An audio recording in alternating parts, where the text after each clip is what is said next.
온유의 눈으로 세상을 바라봅시다.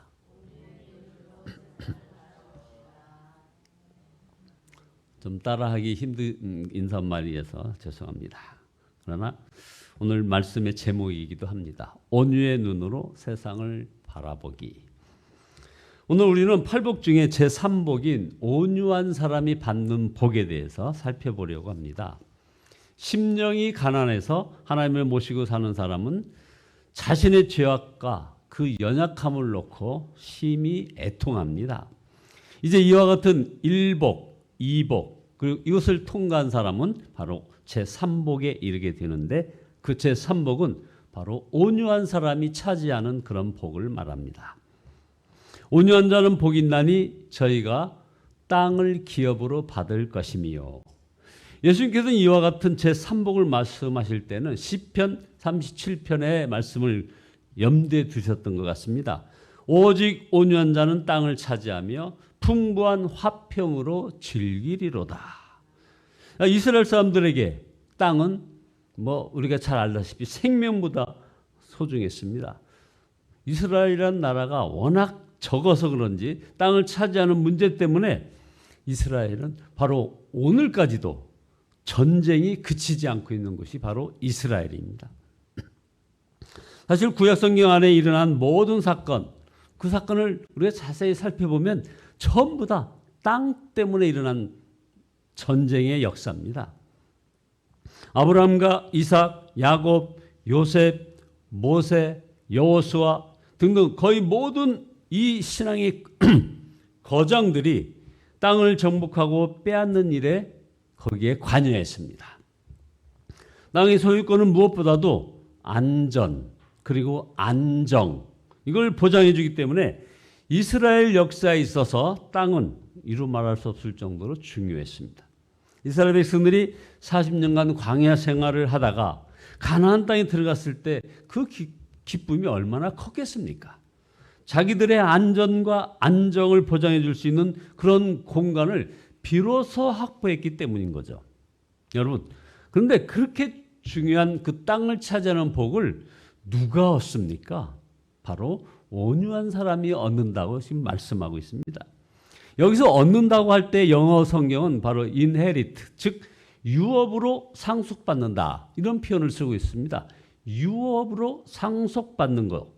그래서 이 땅은 우리의 노력으로 얻어지는 그런 땅이 아니라 우리의 노력이나 수고와 상관없이 하나님이 주실 선물이라는 뜻이 아주 강하게 들어 있습니다. 어떻게 보면 예수님께서 말씀하시는 그런 땅은 지상에서의 어떤 영토라는 그런 개념이 아닙니다. 장차 다가오게 될 천국의 영토를 의미하는 것 아니겠습니까? 베드로후서 3장 13절에 보면 의에 거하는 바 새 하늘과 새 땅, 바로 이것을 의미한다고 볼 수 있습니다. 이렇게 온유한 사람은 이 세상에서 결코 볼 수 없는 천국의 영토를 밟게 되는 그런 복을 얻는다는 것입니다. 오늘 우리가 이와 같은 그 온유한 자가 얻게 될 땅의 축복을 바로 깨닫기 위해서는 도대체 이 온유함이라는 것이 무엇인가 여기에 대해서 좀 바로 알아야 되겠습니다. 여러분, 온유함이 무엇일까요? 어떤 사람이 온유하다고 말할 때 그건 성품을 가졌기에 온유하다고 말하는 것일까요? 이 온유라는 말의 한문은 온자는 따뜻할 온자에다가 그 유자는 부드러울 유자입니다. 따뜻하고 부드럽다. 그러니까 따뜻하고 부드러운 성품을 가진 사람을 온유한 사람이라고 말할 수 있는 것입니다. 사실 우리는 온유한 사람이라고 할 때 마음이 온유하고 착해서 아주 부드러운 그런 사람, 이걸 흔히 연상을 합니다. 안 됐습니다만 부처님 가운데 도막 같은 사람, 이런 말을 듣는 사람이 있죠. 무골호인, 즉 뼈가 없어서 물렁물렁하여 그냥 한없이 좋은 사람, 그래서 착한 사람, 이것을 연상을 합니다. 온유라는 말은 이와 같은 어떤 단호한 결단이나 어떤 기백이 없이 사람만 물러 터져가지고 그 좋은 사람과 연결시킬 때가 많습니다. 그런데 성경에서 말하는 이 온유함은 이와 같이 무조건적인 유약함의 이미지와는 조금 다릅니다. 상당히 전투적입니다. 온유함이란 말의 히랍 언어는 바로 프라우스라는 말입니다. 프라우스. 이 말은 여러 가지 의미가 거기 안에 들어있죠. 거기에는 기본적으로 부드럽다는 말이 당연히 들어가고, 그다음 겸손함, 그다음 아주 중요한 말이 있습니다. 사려 깊은, 그리고 더 중요한 것이 바로 예의 바른, 이런 뜻을 가지고 있습니다. 그러니까 성경에서 말하는 온유함은 분명히 부드럽고 겸손하고, 그다음 사려 깊고, 더 중요한 예의 바른 성품을 의미한다는 것입니다.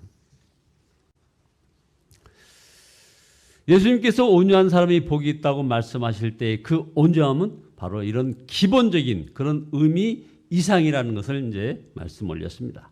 자, 여러분, 예수님께서 마태복음 11장 28절에는 또 뭐라고 말씀하셨습니까? 수고하고 무거운 짐진 자들아 다 내게로 오라. 내가 너희를 쉬게 하리라. 나는 마음이 온유하고 겸손하니 나의 멍에를 메고 내게 배우라. 그러면 너희 마음이 쉼을 얻으리니 이는 내 멍에는 쉽고 내 짐은 가벼움이라 하시니라. 그러니까 예수님이야말로 온유함이라고 하는 히라버 언어, 이 프라우스가 내포하고 있는 성품을 그대로 가지고 계신 분이라 이 말이죠. 예수님은 부드럽고 겸손하고 사려 깊고 예의 바른 분이셨다 이 말입니다.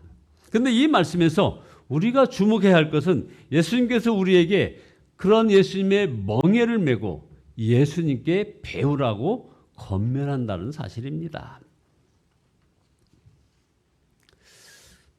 자, 그러면 이 성경에서 정말 사납게 날뛰던 자기의 의지를 꺾고 하나님의 뜻에 기꺼이 순종해서 온유한 사람의 대표적인 그런 사람으로 드러난 인물 누굴까요? 바로 모세입니다. 모세는 히브리인으로 태어났지만 바로의 궁전에서 공주의 아들로 자랐습니다. 어른이 되었을 때 모세는 자기의 동족인 히브리 사람 하나가 애굽 사람에게 학대받는 것을 목격하고는 아주 욱하는 감정으로 주체하지 못하고서 결국 그 애굽 사람을 주먹으로 쳐 죽이고는 미디안 광야로 피신해 버렸습니다. 그래서 적어도 나이가 40이 될 때까지 모세는 그야말로 질풍노도와 같은 그런 사람이었다는 겁니다. 언제 어떻게 그 마음속에 가라앉아 있는 이 분노가 폭발할지 알 수 없는 사람이었습니다. 그러던 모세가 자신의 그 산한 의지를 주님께 맡기고 유순해지기 시작한 것은 바로 미디안 광야 40년 동안 고생할 때였습니다. 40년 동안의 연단 생활을 통하여 모세는 비로소 하나님이 쓰실 만한 그릇으로 다듬어졌던 것입니다. 한 마리의 야생마가 주인의 전적인 통제하에 들어가듯이 모세 역시 자신의 의지를 꺾고 하나님의 뜻을 배우려는 자세를 가졌다 이거죠. 그래야 나이 80이 되었을 때 모세는 출애굽의 영도자로서 부상할 수 있게 되었던 것입니다. 여러분, 민수기 12장 3절에 모세는 이렇게 얘기하고 있습니다. 이 사람 모세는 온유함이 지면의 모든 사람보다 승하더라. 모세의 온유함이 지구상의 모든 사람보다 뛰어났다는 것입니다. 그의 전 삶과 의지를 하나님의 뜻에 기꺼이 맡기고 순종했기 때문에 그런 소리를 듣는 것입니다. 여러분, 온유하다고 하는 것은 무슨 바보가 되라는 말이 아닙니다. 비겁하거나 물러 터진 사람이 되어서 그저 사람만 좋다는 이야기를 들으라는 것이 아닌 것이죠. 들판을 휘젓는 야생마 특유의 날쌘 기상은 여전히 가진 채 주님의 뜻에 길들여지는 것과 마찬가지로 우리 특유의 개성을 포기하지 않는 채 주 하나님의 뜻에 순종하라는 것, 이것이 바로 온유라는 겁니다. 그러니 얼마나 전투적입니까? 결국 온유함이란 한마디로 말해서 하나님 앞에서 겸손해지는 것을 말하는 것입니다.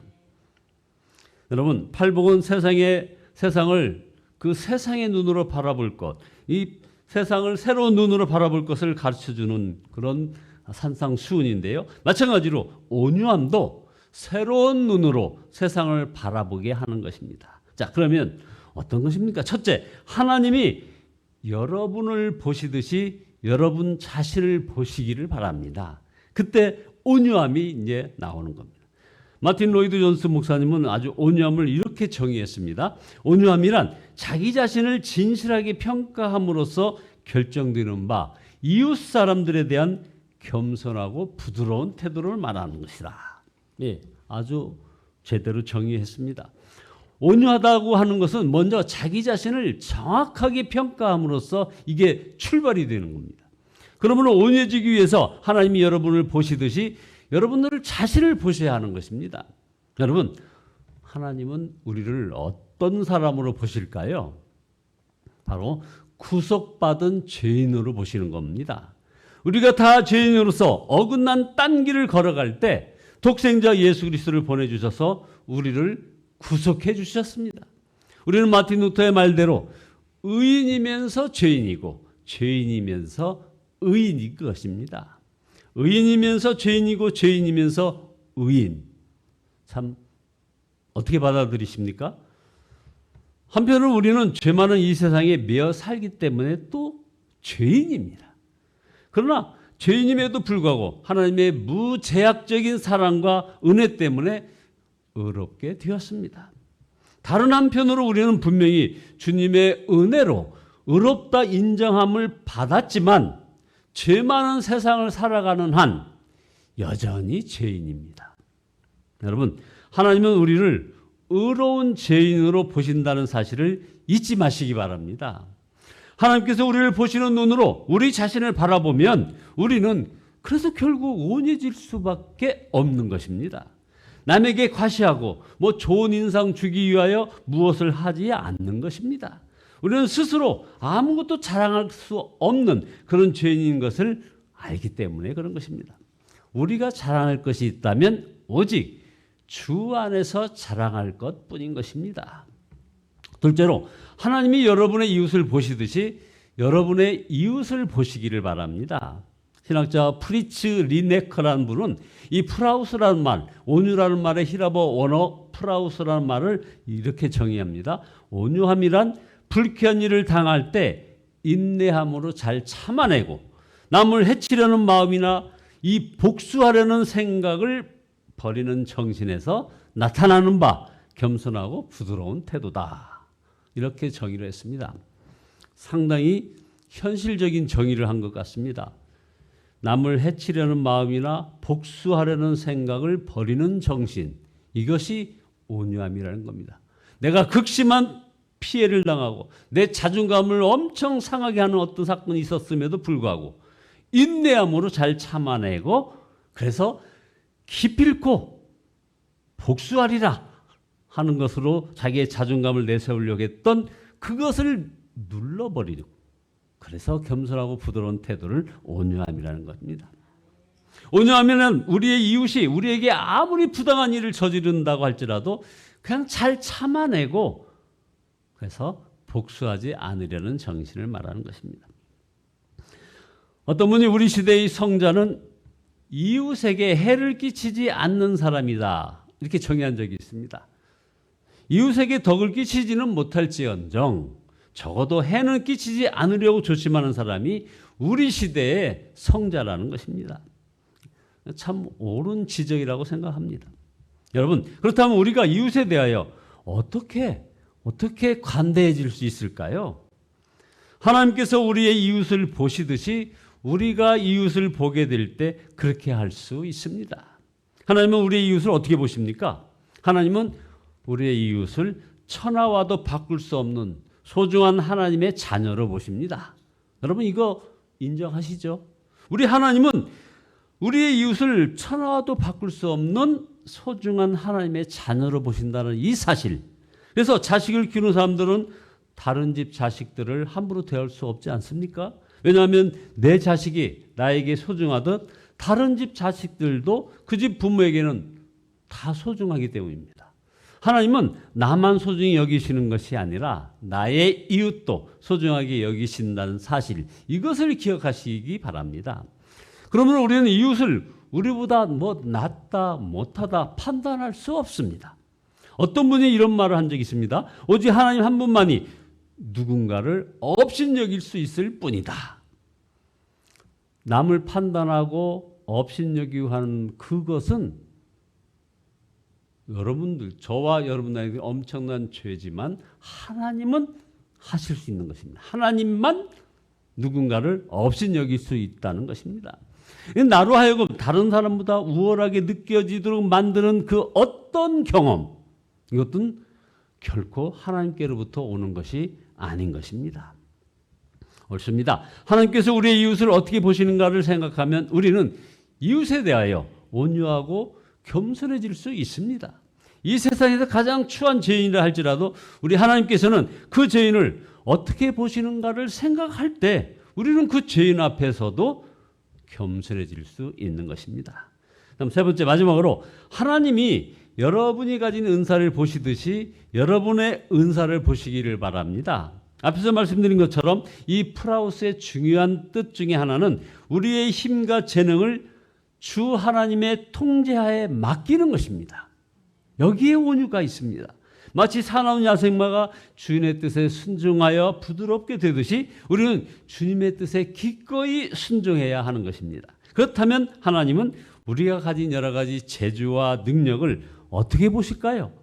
하나님의 영광을 위하여 써야 할 거룩한 선물로 보시는 것입니다.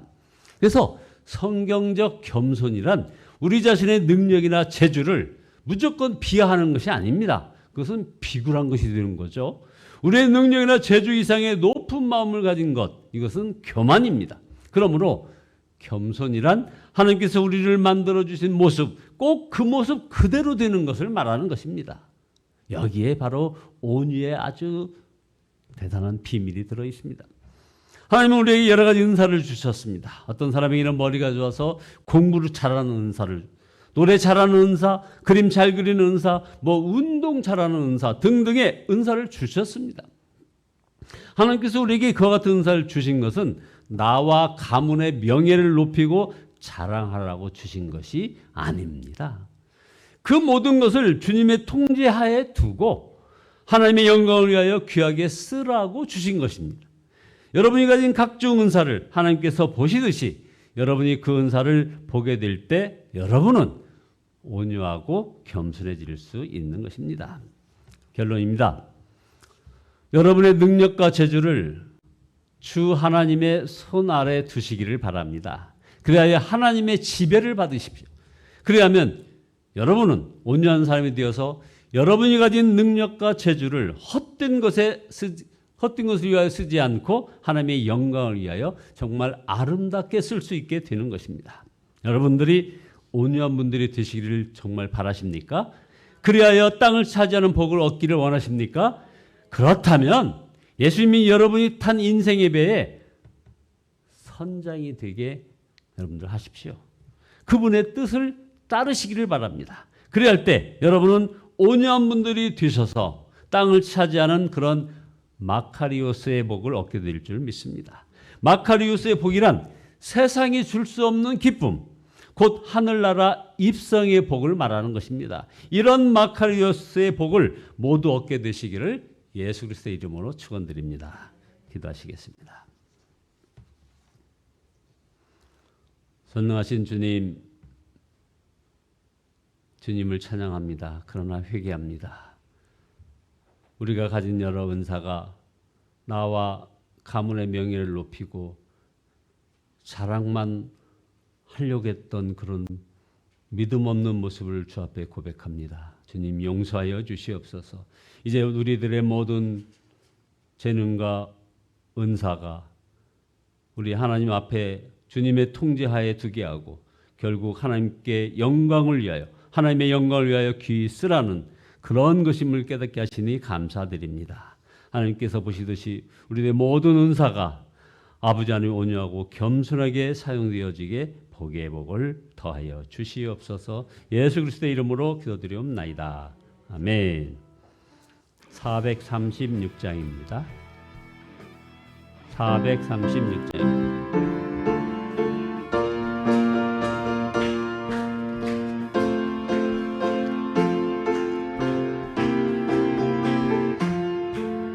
나 이제 주님의 새 생명 얻으며 옛것은 지나고 새 사랑이로다. 새 능력